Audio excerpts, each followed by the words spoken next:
Estaba pensando en el tema de esta mañana y en la semana apareció un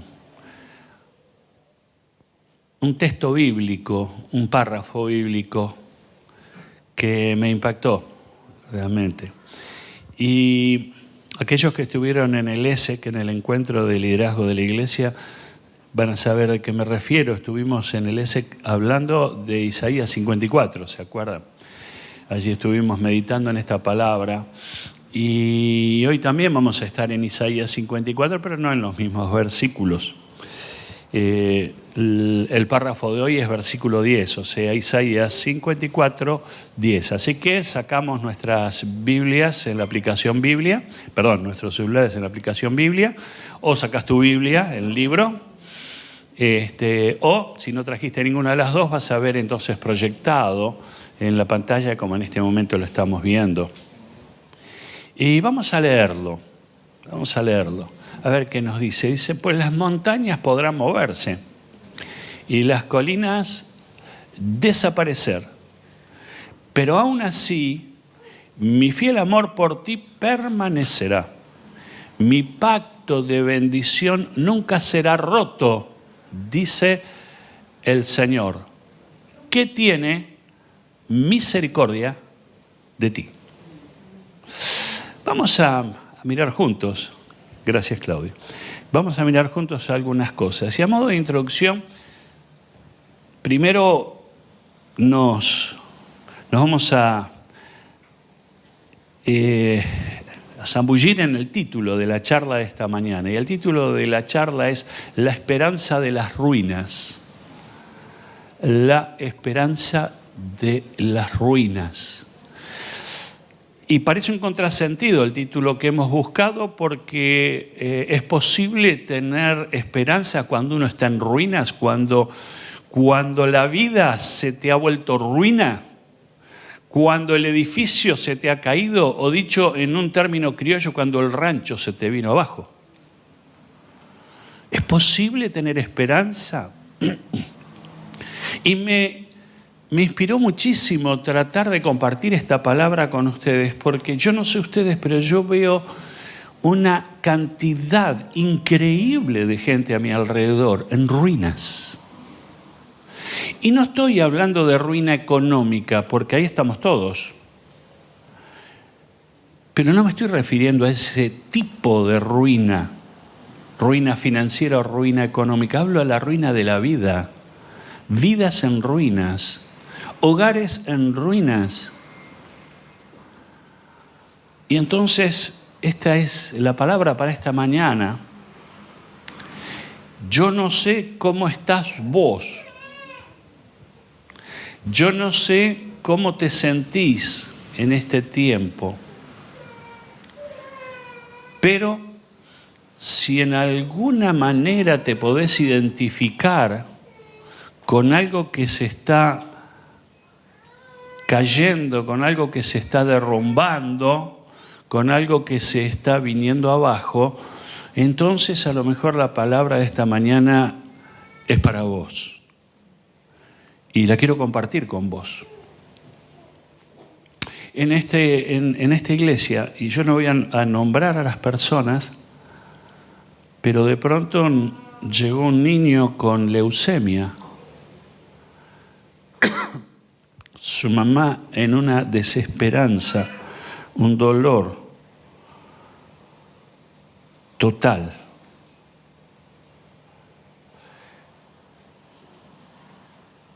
Y en medio de esa desesperación, del dolor y de la angustia, clamó al Señor, buscó a Dios de todo su corazón. Y la historia empezó a cambiar. Y la historia comenzó a cambiar. Lo dejo allí. Otra persona, esclava de las drogas,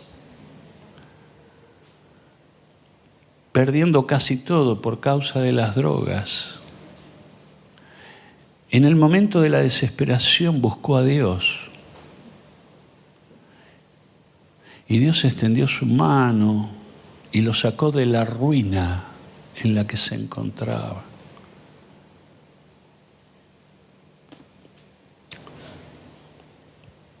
alguien condenado a tener que tener un trasplante de un órgano porque sus días estaban contados.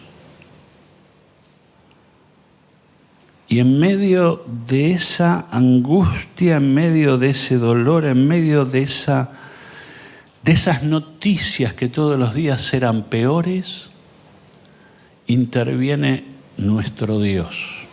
Intervino nuestro Dios. Y de la ruina se pasó a otro escenario. De la ruina se pasó a la vida nuevamente, apareció el órgano, lo trasplantaron y hoy Dios lo está restableciendo. Un joven tuvo una ACV y los médicos en las primeras horas le dicen a la familia, vengan a despedirse porque no creemos que haya ningún tipo de esperanza. Y allí nos conmocionamos y nos pusimos en oración como en los casos anteriores. Y Dios entró en esa terapia intensiva y de una manera insospechada, milagrosa, empieza a obrar. Hoy ese joven está en su casa, alimentándose por sus medios. En fin, vidas en ruinas. Vidas en ruinas. Y muchos de ustedes que están sentados en esta iglesia un día llegaron a Jesucristo con una vida en ruinas. Y allí entonces empezó otra historia. Otra historia. Esta palabra que recién vimos allí en Isaías fue una palabra que Dios le dedicó, se la dirigió a su pueblo, a Israel, en un momento muy particular. Israel estaba cautiva, esclava en Babilonia. Habían sido vencidos por los babilónicos y llevados a destierro a la tierra de ellos, para los judíos tierra extraña, tierra que no conocían. Y en aquel lugar, y en medio del destierro, y en medio de la esclavitud, y en medio de la tristeza y de la angustia, Dios les refiere esta palabra que hemos leído recién, allí en Isaías 54:10. Así que como ves, esta palabra tuvo destino a personas que estaban esclavas en tierra ajena y con esa amargura, esa sensación en su corazón de que Dios se había olvidado de ellos. ¿Alguna vez te pasó tener esa sensación? ¿Alguna vez viviste esa sensación de sentir que no solamente a lo mejor la gente te olvida, no solamente tus allegados se alejan, sino también sentir en alguna medida que Dios está lejos para mí? No es extraño sentir eso, Israel sentía eso. Por estas razones nos hacen bien volver a la palabra de Dios cuando nos toca a nosotros atravesar tiempos como estos, donde nosotros también sentimos que Dios está lejano, que Dios está fuera del alcance de nuestra mano. En el capítulo 54 que recién hemos leído, vamos a ver, si lo leen después en casa, que Dios describe a Israel de la siguiente manera. En el versículo 1 le dicen que era como una mujer estéril, o sea, una mujer que no podía tener hijos. En aquel entonces, la razón, la gloria de una mujer era tener hijos. Hoy las cosas han cambiado tanto que hoy los hijos molestan y el aborto entonces se ha ideado como una salida. Tan lejos de la aprobación de Dios, tan lejos del propósito de Dios, tan lejos de los planes de Dios, pero así estamos viviendo una sociedad ajena a Dios, independiente de Dios, y una sociedad que reniega de Dios. Pero decirle a una mujer que era estéril en aquel tiempo era tal vez su mayor honra, su mayor la razón de su vida. Y sin embargo Dios le dice, Israel, te estás sintiendo como una mujer estéril, como una mujer que no puede tener hijos. En el versículo 4 le dice que Dios veía a Israel como una mujer avergonzada. Yo no sé si algún día has sentido vergüenza. Yo sí. Son esos momentos donde uno no sabe dónde meterse, dónde esconderse, donde uno piensa cuántas cosas me van a decir los que me conocen.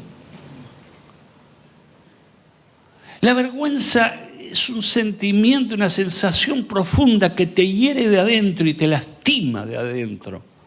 Te rompe el corazón.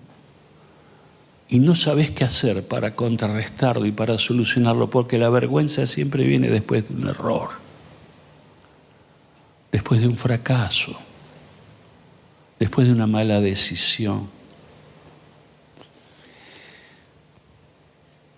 Dios sigue hablándole y diciéndole lo que él ve de Israel, y en el versículo 4 dice, eres una mujer entristecida.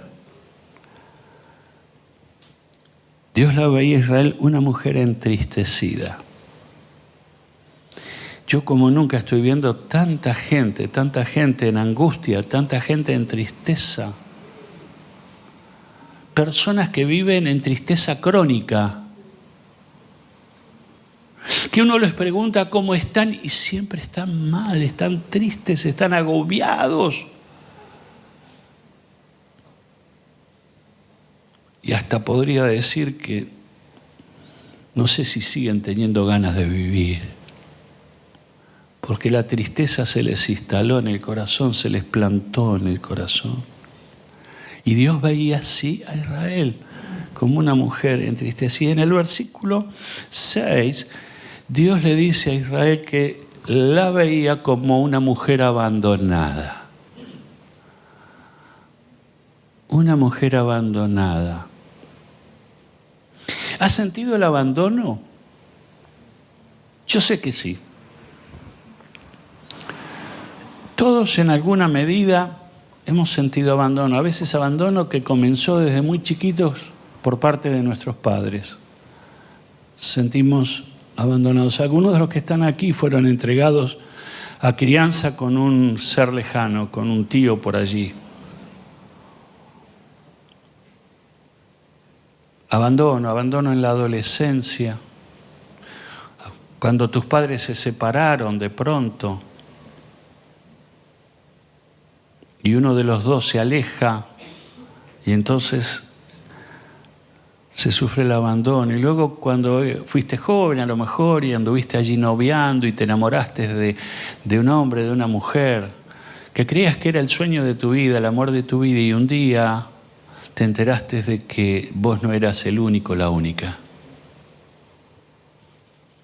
Y había otra persona en el medio.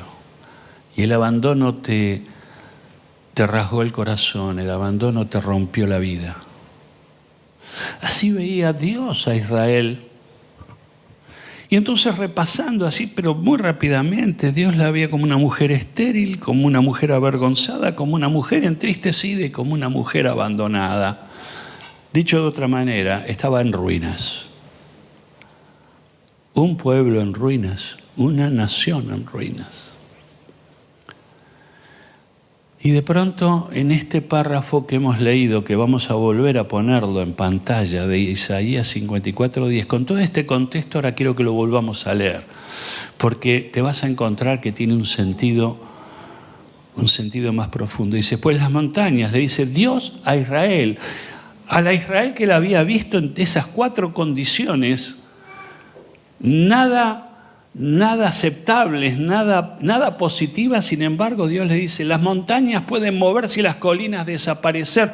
Le está diciendo a gente que estaba acostumbrada a vivir en una geografía de montañas, valles, de colinas, Para ellos eso era la vida, nacían y morían en el mismo lugar y lo único que veían era eso. Para ellos que una montaña se moviera era imposible, que una colina cambiara de lugar era imposible. Y Dios le dice, las montañas pueden moverse, las colinas pueden desaparecer, pero aún así mi fiel amor por ti permanecerá.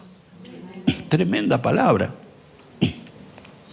Tremenda palabra que Dios le envía, que Dios le da, que Dios le suelta a Israel. Dice, podrán cambiar las cosas de lugar, podrá cambiar el escenario, podrán cambiar las montañas, pueden venirse abajo, pero quiero que sepas esto, mujer que estás triste, que estás abandonada, mujer que eres estéril, quiero decirte esto, mi amor por ti permanecerá siempre. Y dice, mi pacto de bendición nunca será roto, dice el Señor, que tiene misericordia de ti. Y yo aquí quiero compartir con ustedes tres ideas. Y la primera dice, mi fiel amor por ti permanecerá. Dios le declara esto. Dios le dice esto a Israel. Mi amor por ti permanecerá. Dios le reafirma el amor eterno, su amor eterno por Israel, así como lo hace con cada uno de nosotros, porque si lo hizo por Israel, lo hace por ti también. Si lo hizo por su pueblo, lo hace por este pueblo también, que somos su pueblo. Y yo quiero que recibas esta palabra en esta mañana. Y Dios te dice y me dice que su fiel amor por mí va a permanecer para siempre. Estamos acostumbrados a amores pasajeros, amores de lata, amores que a veces duran muy poco, amores que muchas veces nos defraudan. Y a todos estos que somos nosotros, Dios nos dice, quiero que sepas que mi amor es eterno por ti. Mi amor por ti no va a cambiar, no va a menguar, no necesita aumentar porque te estoy dando todo mi amor. Así que no hay medida y no hay caducidad. No hay fecha de vencimiento para el amor de Dios. Los amores de aquí abajo se vencen, se terminan, se agotan, pero el amor de Dios permanece para siempre, para siempre. Jeremías 31:3. Vamos a leerlo como un versículo aleatorio, digamos que apoya lo que hemos dicho. Dice, hace tiempo el Señor le dijo a Israel, en este caso es otro profeta, otro libro de la Biblia, es Jeremías, y le dice, en otro tiempo el Señor le dijo a Israel, yo te he amado, pueblo mío, con un amor, ¿cómo? Eterno, con amor inagotable te acerqué a mí. Amor inagotable te acerqué a mí. ¿Quién dice esto? Se lo pregunto en serio. ¿Quién lo dice? ¿Quién lo dice? Más fuerte. Exacto. Dios, el Señor, lo dice. Y Él no es hombre para mentir. Cuando Dios te dice, yo te amo, Dios ama. Cuando Él dice, yo te voy a amar siempre, Él te va a amar siempre. Y cuando Él habla de que su amor es eterno, o sea que desde la eternidad hasta la eternidad su amor será inagotable. Y este es tu amor, o mejor dicho, su amor por ti y por mí. Esta palabra a mí me revitaliza. Esta palabra a mí me revive. Es como la lluvia que está cayendo en este momento y regando a la tierra seca. A mí me devuelve la vida esta palabra. Porque sé que alguien me ama. Y me ama como nadie me ha amado jamás. Y me amará como nunca nadie me amará, aún en el futuro. Dios me ama y me amará siempre. Y esto es tremendo. Esto es tremendo. No te conformes más con amores fallados y pasajeros. Refúgiate en el amor de Dios que no cambia nunca, que no pasa ni envejece, que no se estropea con el paso del tiempo. El amor de Dios es eterno y es inagotable. De ese amor necesitamos conocer. Y si nunca has conocido el amor de Dios, hoy es el día. Hoy es el día para conocer el amor de Dios. Segunda idea que nos dice el versículo este que estamos tratando de Isaías 54:10. Dice la segunda frase, la segunda afirmación, dice: mi pacto de bendición nunca será roto, dice el Señor. Dios ha decidido tener un pacto contigo. Lo voy a decir con todo respeto, Dios se sienta a hacer negocios con vos. El Dios de la eternidad se sienta a la mesa para ponerse de acuerdo con vos. Y Él habla de pacto de bendición, o sea, es un compromiso, es un pagaré firmado por Dios, donde Dios dice: ¿dónde hay que firmar? Porque yo voy a firmar, porque yo quiero bendecirte. En medio de una sociedad que nos quiere hacer tanto mal, ¿usted tiene idea de lo que es que alguien nos quiera hacer bien? En esta sociedad donde cada vez que usted suscribe, a lo mejor un préstamo después lo paga 3 veces su valor inicial. En una sociedad donde cada vez que a usted le ofrecen algo que parece reluciente, después está la letra chica que termina pagando lo que no vale. Y sin embargo, en medio de este tiempo aparece esta palabra de Dios y que me dice que Él está dispuesto a firmar un pacto de bendición que nunca será roto. Tremendo. Dios garantiza el pacto de Él. Dios garantiza con su propia gloria, su propia honra, su propia deidad, su propia autoridad. Él está garantizando este pacto. Y quiero hablar un instante acerca de la bendición. La Biblia habla más de 600 veces la palabra bendición. Repite más de 600 veces la palabra bendición. Significa que 600 veces en la Biblia dicha la palabra bendición es porque Dios me quiere bendecir. Porque encuentro a un Dios bendecidor. Porque la Biblia me revela a un Dios bendecidor. Así que tómalo en serio. Esto es verdad. Esto es cierto. Dios desea bendecirte. Claro que siempre hemos tomado que la bendición tiene que ver con lo económico, con lo financiero. Incluye, pero no es exclusivamente eso lo que Dios desea darte. Dios desea darte mucho más. Dios desea que pasen más cosas contigo. Y si lo dejas al Señor intervenir, ordenar y poner orden en tu vida, te vas a dar cuenta cuántas áreas van a ser bendecidas de tu vida.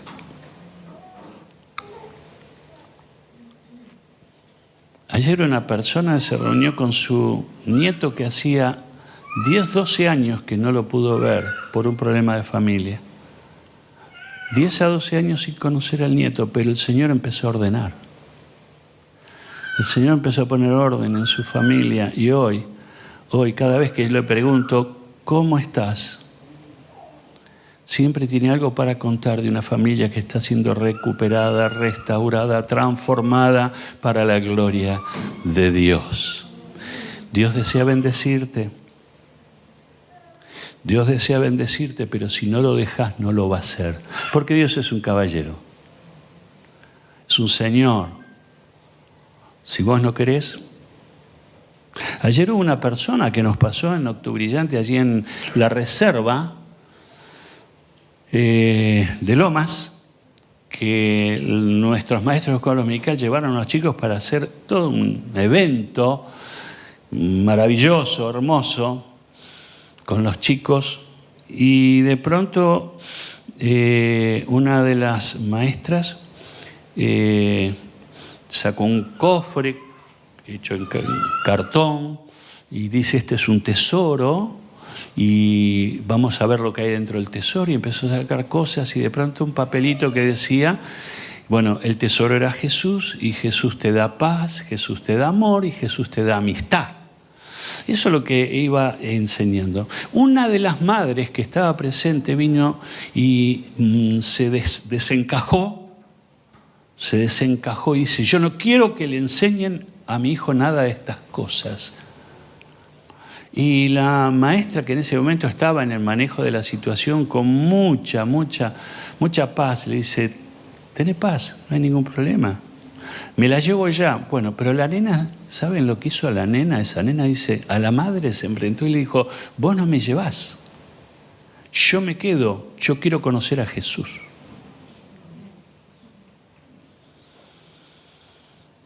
La madre se desubicó en ese momento, en el sentido de que no esperaba esa respuesta. Se tuvo que quedar. Y se quedó hasta después. La última que se fue esta madre. Porque después recibió una bolsita con caramelos y con cosas. Pero ¿por qué cuento esto? Porque si vos no querés, Dios no te va a obligar. Hay un dicho que un amigo mío dice siempre: si uno no quiere, dos no pueden. Si vos no querés, Dios no te va a obligar. Pero si vos querés, Dios se asocia contigo y dos sí pueden. Tenés que colaborar. Tenés que colaborar. Pero tenés que colaborar porque tiene que ver tu destino, no el mío, el tuyo, tu futuro. Del Dios que dice que quiere bendecirte, que quiere hacer un pacto contigo y que quiere hacer cosas nuevas en tu vida. Todos los casos que yo te he contado son todos verídicos. Y si no revelo las fuentes, por respeto a ellos. Pero todos son comprobables. Historias de vida que son reales. Que cuando dejan obrar al Señor, las vidas cambian. Dios desea bendecirte.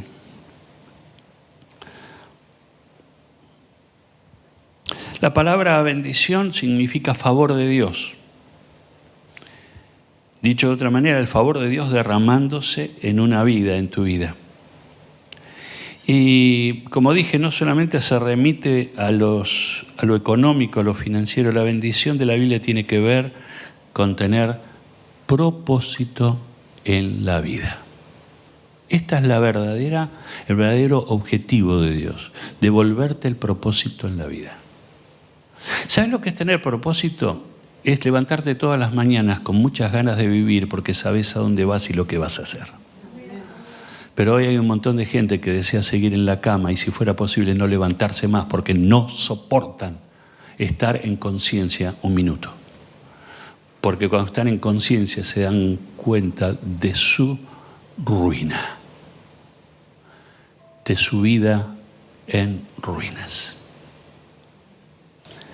Pero cuando una vida pacta con Dios, cuando una vida recibe de Dios, cuando una vida está dispuesta a que Dios lo bendiga, esa vida literalmente es bendecida, es ordenada, es calificada y vuelve a obtener propósito en la vida. Tener propósito en la vida es saber a dónde voy, saber mis proyectos, tener sueños nuevos y tener muchas ganas de volver a soñar sueños nuevos, porque la vida que Dios me da vale la pena ser vivida.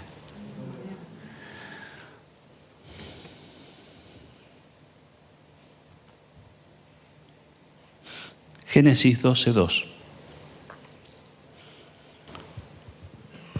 Estamos, creo que a 5 o 6 minutos de terminar. Génesis 12:2. Y dice, así Dios le refiere esta palabra a Abraham. Abraham, un patriarca de la antigüedad de Israel. Y le dice, haré de ti una gran nación y bendeciré y te haré famoso y serás una bendición para otros. Ahora yo quiero que usted mire este texto que está escrito aquí en pantalla. Dios le dice a Abraham, mira, voy a hacer de ti una gran nación, o sea, de tu descendencia formaré una gran nación. De la descendencia de Abraham viene el pueblo de Israel y también los árabes. Pero el pueblo de Israel desciende directamente de Abraham. Dice, te voy a bendecir. Dios Le dice esto a Abraham. O sea, fíjense, hace pacto con Abraham y dice, te voy a bendecir. Y te haré famoso. Menos mal que ninguno de los futbolistas de hoy día leyó este versículo. Ojalá lo leyeran, porque encontrarían que tener fama en Dios hace distintas las cosas. Por eso que hay un futbolista que no voy a nombrar a qué equipo pertenece, que se sacó la remera y dijo, juego para la gloria de Dios. ¿Se acuerdan? Lo comenté hace poco tiempo.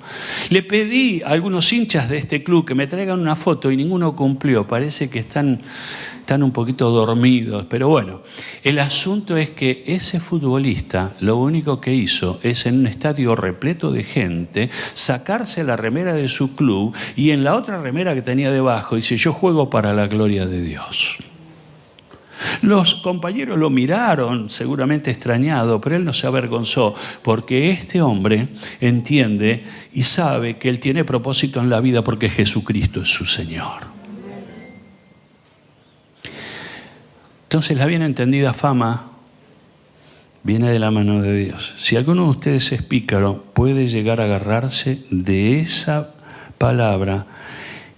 Y como usted se agarra de la palabra de Dios y la palabra de Dios es fiel y verdadera, usted puede llegar a tener una bomba atómica en su mano. Y después no diga que no se lo dije. Usted tendría una herramienta en su mano que equivaldría al poder de la bomba atómica más poderosa, porque entiende que Dios se pone de su parte para cumplir su palabra. Solo que la fama que nosotros entendemos no es la fama que Dios entiende. ¿Sabe lo que es ser famoso en las cosas, en la vida cristiana?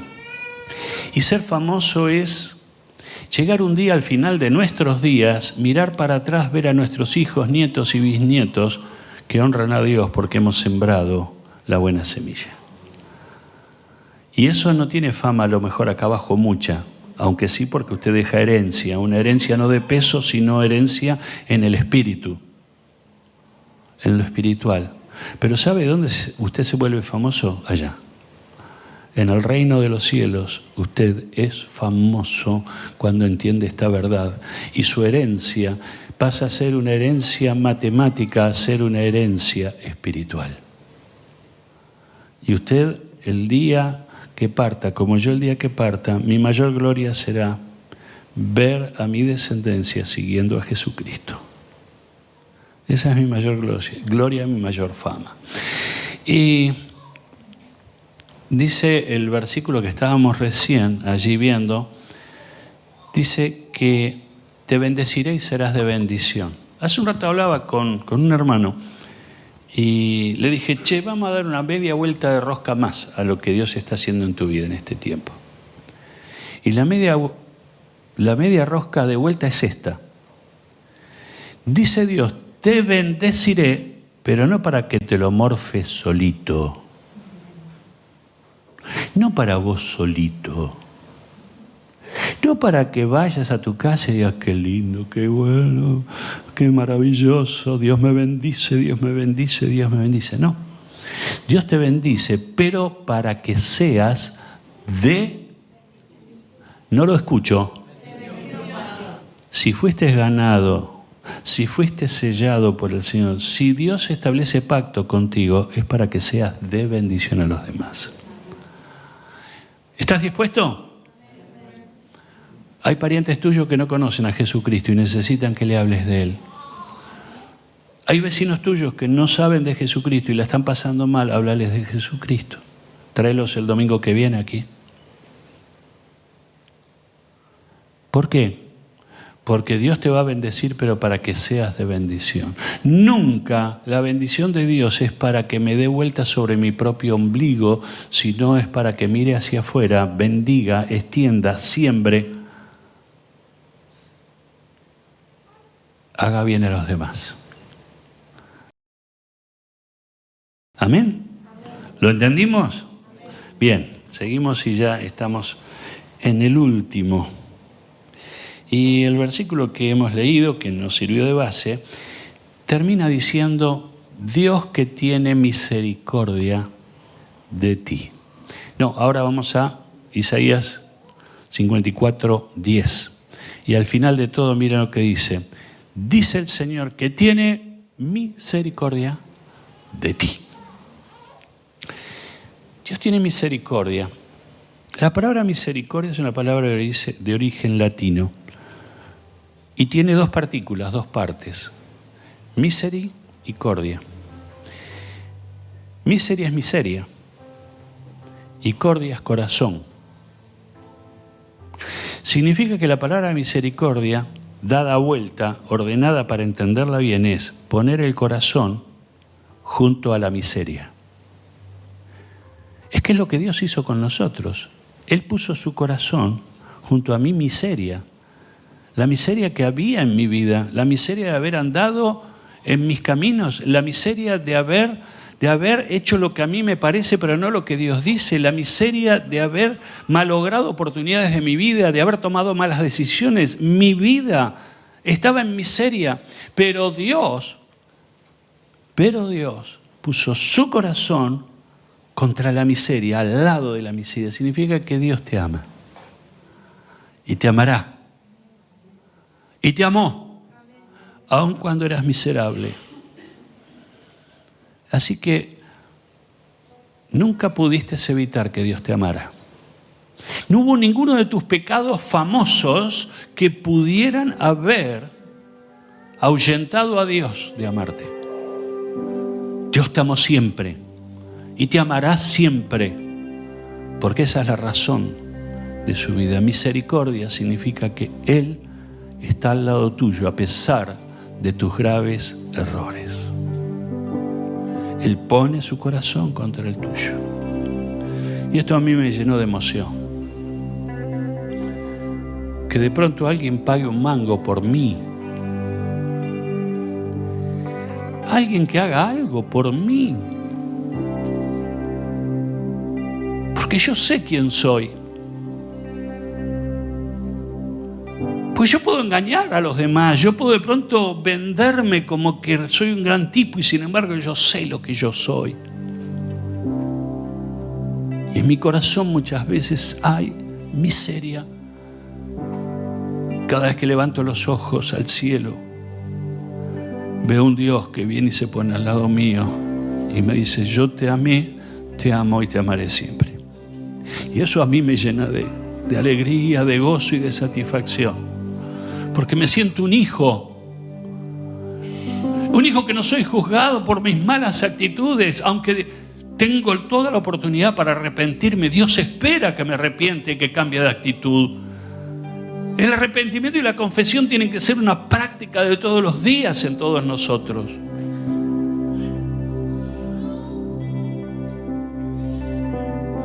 Pero tener a un Dios así es tener a un Dios tierno, compasivo, un Padre amoroso.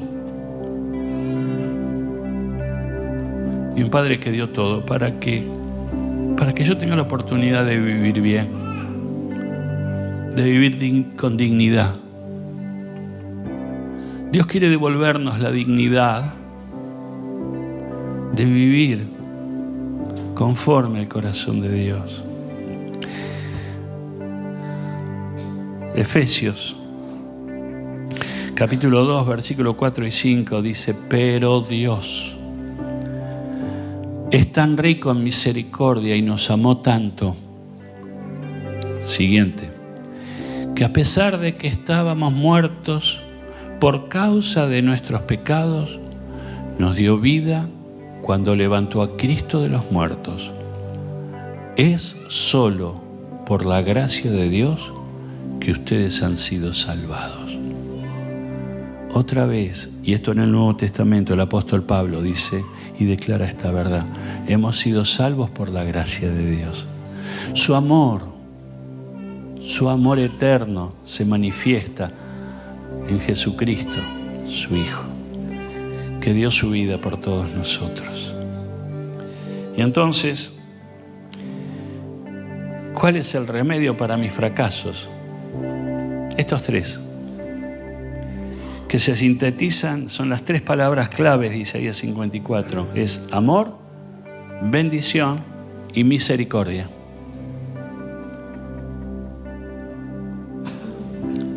¿Usted las quiere?